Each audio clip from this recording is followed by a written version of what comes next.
Well, Alan, thank you very much for the introduction, and Hank, thank you for the invitation to be here this morning. I've attended these meetings now for probably the last 10 years since I've lived in North Carolina, but this is my first official invitation to speak before this group. So thank you for the opportunity to be here.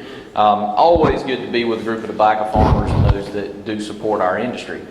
So as Alan said, I want to take a moment this morning to discuss a lot of the information that for those of y'all that have attended our county meetings over the last few years, you've heard a lot of this, maybe in various places at various times, but I thought this might be a good opportunity to take a lot of our leaf removal, delugging information and really put it all together in one presentation and sort of outline some of the research that we have conducted here in North Carolina and research that's come from other places. And then talk a little bit about the implications of those programs. What happens when we go into a leaf removal or a delugging system from an agronomic perspective, and then certainly from an economic perspective, because again, that's sort of the driving factor behind this. So the title of my presentation this morning is Delugging Programs, Agronomic and Economic Impacts. So if we look at the current industry situation, in my mind, we have not seen a lot of movement on this particular subject since about 2015. It was during that particular season that we saw what I consider to be a renewed interest in leaf removal or delugging programs. From my perspective, again, I'm 33 years old, I think, so I don't have a lot of perspective on things from an industry-wide point of view. But as I look back at extension bulletins and research efforts and a lot of our training topics, over the last maybe 40 to 50 years, we typically see a resurgence or a reappearance with delugging initiatives about once a decade. So again, I think 2015, maybe all the stars aligned and the right dice were rolled, and that's sort of what came our way. But we were told, at least in 2015, that a lot of this was born out of a global oversupply of tobacco. There's a lot of tobacco in the world, particularly when we look at some of our priming and lug grades.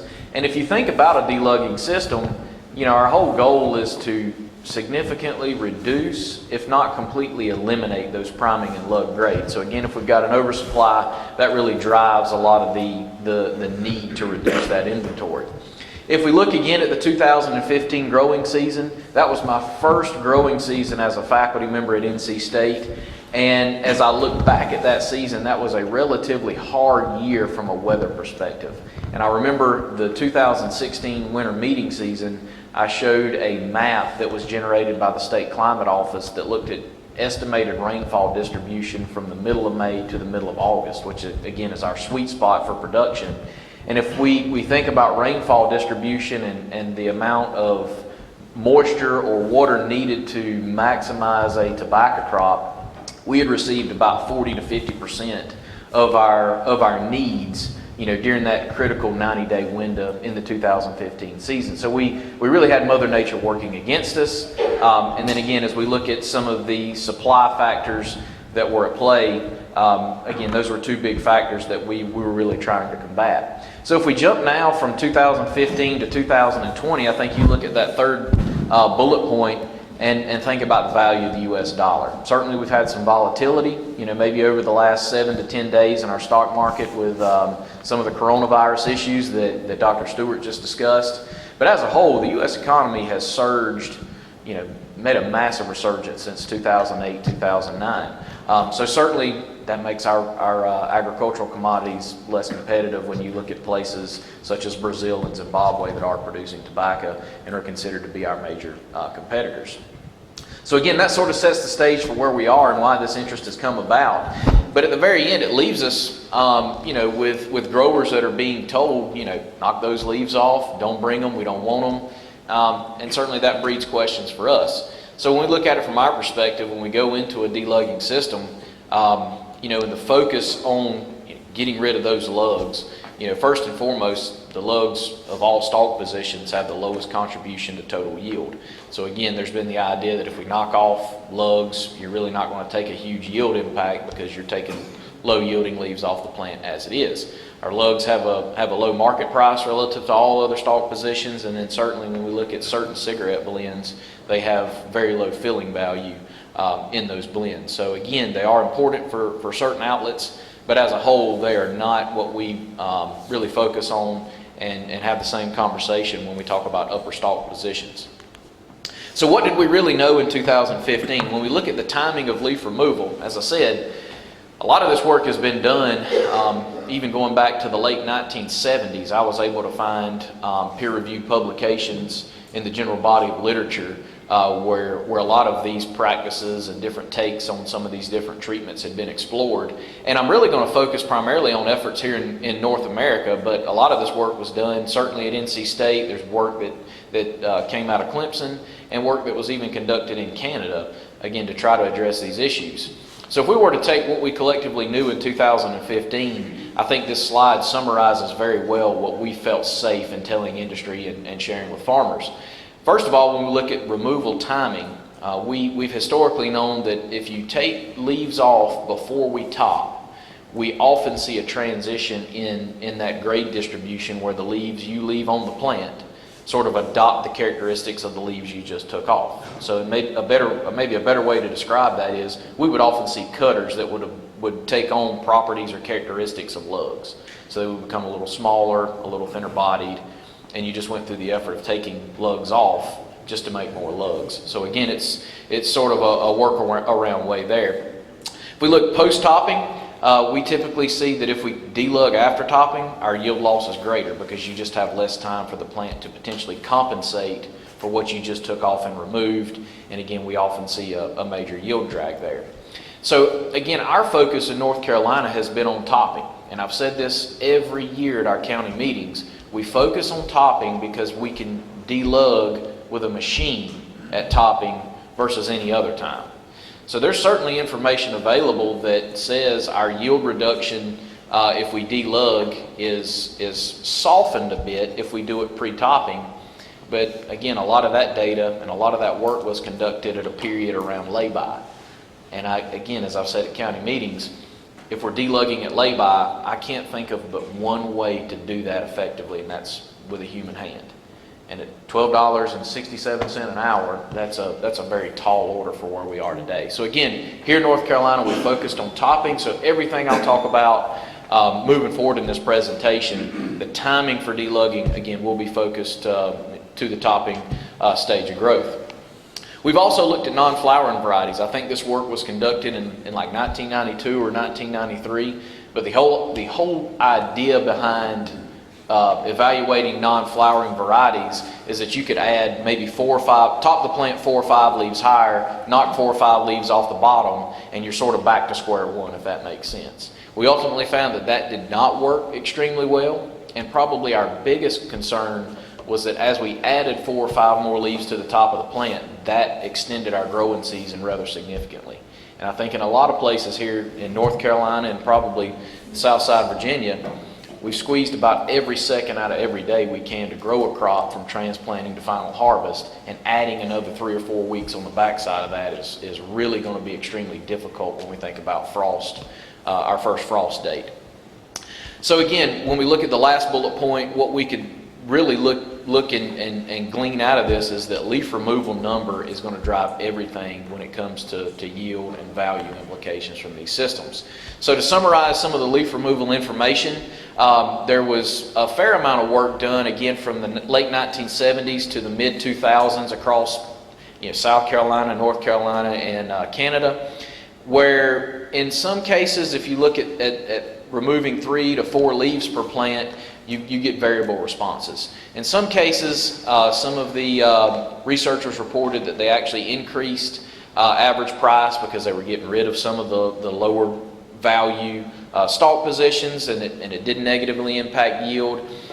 In some ways, we saw anywhere from a 4 or 5% all the way up to an 11 or 12% yield reduction with the removal of 4 leaves. Sometimes that economic value loss would range from maybe 10 to 20%.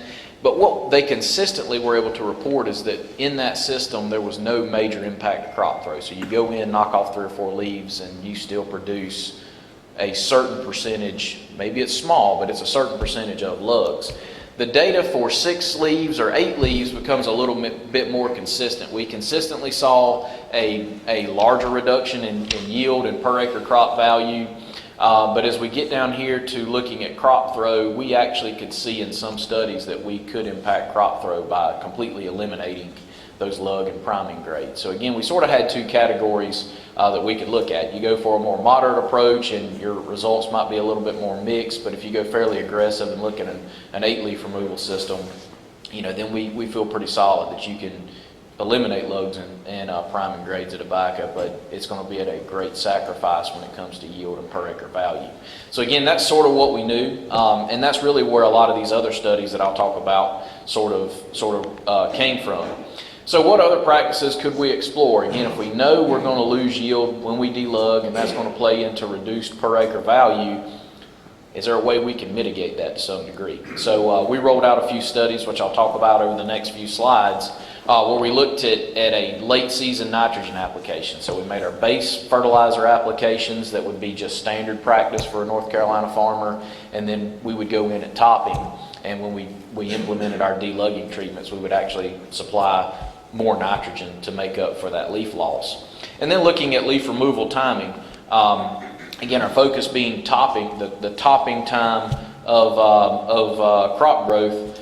We wanted to look at knocking leaves off maybe 10 days before topping or 10 days after. So again, it's a fairly tight window there, but again, seeing if that could even have an impact. So the first study, again, we knocked off either 4 or 8 leaves, and then we had a 0-leaf check that was not delugged, and then our nitrogen rates were 0, 5, 10, or 15 pounds of additional nitrogen per acre. And again, all of these treatments were implemented at topping. And what we consistently saw is that for most of our measured parameters, nitrogen really didn't make a huge impact. Everything we saw out of this study was, again, being driven by the number of leaves we knocked off. So we certainly see almost a stair-step reduction as we go from a 0-leaf system to a 4-leaf and then an 8-leaf system. Surprisingly, no impact to quality, no impact to the price of the tobacco per pound. But again, you see that very large reduction of about $1,000 per acre in the total per acre value.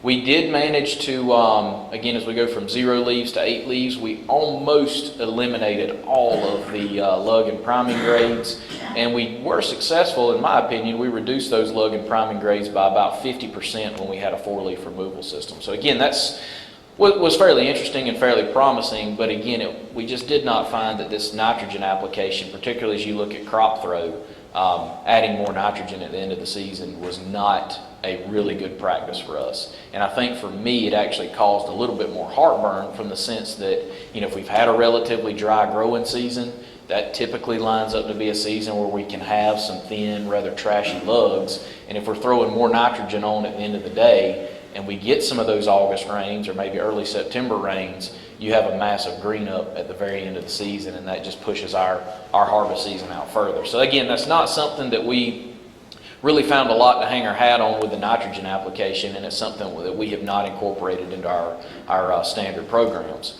So if we look at leaf removal timing, again, we're focused on topping. So we had a standard treatment where we didn't delug, and then 3 additional treatments where we knocked off 8 leaves, and we either did it 10 days before topping, at topping, or 10 days after topping. So you've got a 20-day swing there. And again, our whole idea was, looking at the logistics of trying to get everything topped and getting sucker control put on. Do we really need to be doing these things simultaneously?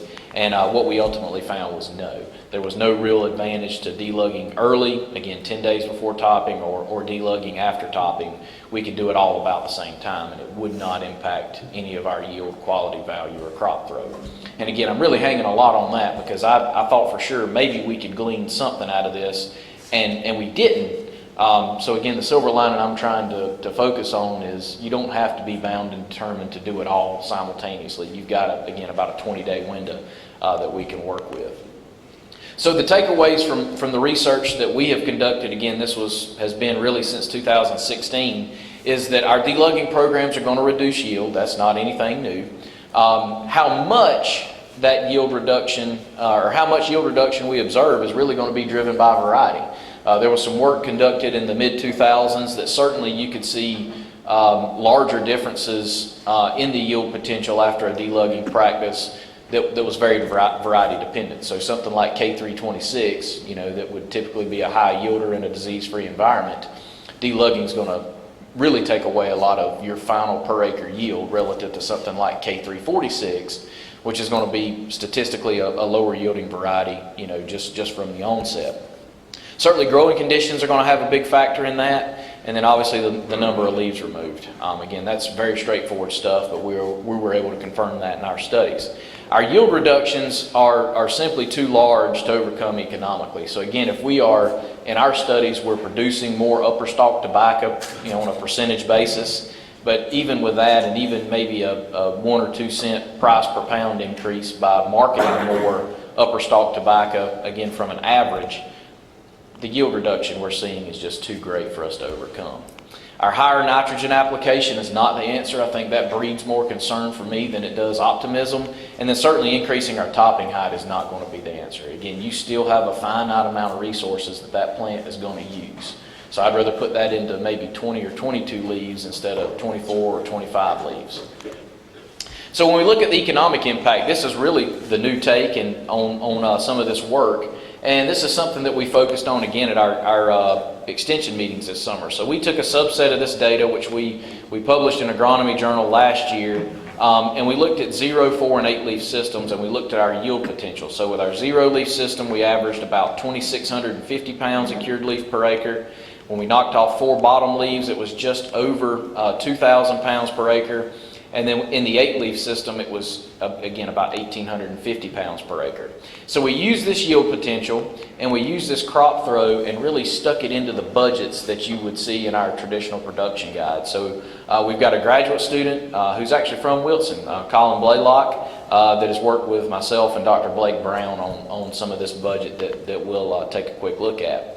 So we tried to develop a couple of different models, and as you look at these numbers, what we're assuming comes from this real data we gathered from research, and then there's some information that comes from our production budgets, again, that we tried to make a hybrid template, again, that's somewhat usable. So some of our model inputs, our labor cost is $11.46 an hour, which was derived from the 2019 NC State Tobacco Enterprise budget. And again, I think we can argue about that actual cost of labor to a fair amount. Our targeted plant population was 6,000 plants per acre, and then our yield potential again was that 2,654. Our other assumption was that when we went to a 4-leaf removal system, our yield was going to decline by 20%, and when we went to the 8-leaf system, our yield reduction was 30%. And if you look at these numbers, that's exactly what that shapes out to be. So that's where those came from. When we look at our crop throw, you see the 0, 4, and 8 leaf systems. That's the exact crop throw that we measured in our trials.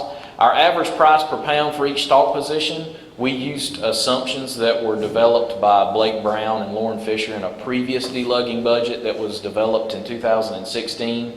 And again, we have to make a few assumptions because of pricing variation from buying company to buying company.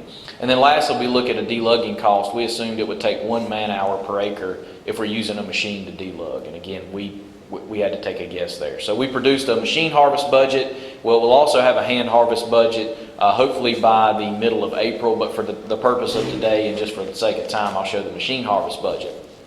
So we have our base yield, which was 2,654 pounds. And then we have our 0, 4, and 8 leaf systems. And again, the question has always sort of come full circle back to us. And again, it may take a little bit of reaching to quite wrap your head around this. But if there is leaf that I never harvest and take to the barn, is there a cost-saving mechanism in there? I'm not spending labor on harvesting that stalk position, the fuel consumed, the curing cost, the baling cost, all of that is not embedded in it. And we certainly found that there were cost savings. They range from about $200 to maybe $300 an acre, depending on the leaf removal scenario. We certainly, again, see that there is that cost saving, but at the very end of the day, and as I said in an earlier slide, the yield potential that we see is driving the economics here. So we see that our profit, and that's going to be the return line here, our profit in the 0 leaf system was about a little over $1,100 an acre. Our profit in the 4-leaf system was about $400 an acre, and our profit in the 8-leaf removal system was about $275 an acre. So again, you see a reduction of somewhere between, let's say, $700 and $850 per acre in profit margins when we look at these systems. So again, we see the cost savings there. We see some slight shift when we look at average price per pound, just again because we are marketing more of an upper stalk, more valuable style of leaf. But the yield reductions that we documented as we start to go downward from about 2,600 to about 2,000 and then to about 1,850 pounds per acre is just too much to overcome. So from our perspective, we also added in these bottom two lines. What would I need to average per pound to see my margins increase back to the point that I have sort of a base level of profit to get back to this $1,200 or $1,100 per acre? And in both systems, it went from 34 cents to about 45 cents, again, on an average per pound basis. So that would be an average of about $2.22 to $2.45 a pound. And again, I think looking at our numbers and the budget that Lauren and Blake put together, it was actually kind of scary how close those numbers were, even when they were trying to, I guess, maybe predict values and those kind of things. And even with our real numbers, they were still very close. So, one of the things I've looked at is I don't think these programs are economically feasible and they're not economically sustainable for our tobacco farmers. Again, if I tell you that if we go back here and your profit's $271 an acre, you could probably grow something else and have that same economic return for a lot less hassle. So again, that option is there. So again, our message is our return to base scenario really needs some serious thought when it comes to price increases. So one thing, again, as we look forward that we want to do is we were able to secure funding from the North Carolina Tobacco Research Commission, where we will have this budget that I just showed you. We're going to have it in a little bit more customizable format where you as a farmer can access it on our tobacco portal. And you can actually put in your historical yields, your average price per pound, even some of your input cost, and then let it calculate some of these factors for you. Again, I think that may be a very useful tool for you to have as you make these decisions as we get into the season. Again, we're going to publish this. It'll be available hopefully by the middle of April, and then we're going to publish some of this information in a journal. But I think number two is maybe one of the bigger things, one of our bigger initiatives with this project. I spent a lot of time on the extension trail this winter, and it became very apparent that selling lugs seems to be more and more difficult every single year. Is there a program that we can implement, some sort of certified program where if we delug, we can talk about receiving a higher price for middle and upper stalk tobacco, again, so that we can utilize these programs that work for everyone, but also look at some of the traditional profit margins we've seen in tobacco. So we hope to do a little bit larger economic analysis with Dr. Brown and maybe even Gary Bullen's group looking at some of these budgets to see what that possibility may be. So again, that's sort of what I've got. I certainly want to acknowledge the North Carolina Tobacco Research Commission and Japan Tobacco International for funding a lot of this work. And then certainly want to recognize Colin Blaylock for the job he's done in putting a lot of this together. I think it's very timely information moving forward. So with that, certainly happy to stop there. If there's any questions, I'll be happy to take any. But Alan, I'll certainly be around during lunch if anybody wants to come up after the fact. So thank y'all for the opportunity to be here. As always, it's good to be with a group of tobacco farmers here in March in Wilson County. Thank you, Matthew. Thank y'all.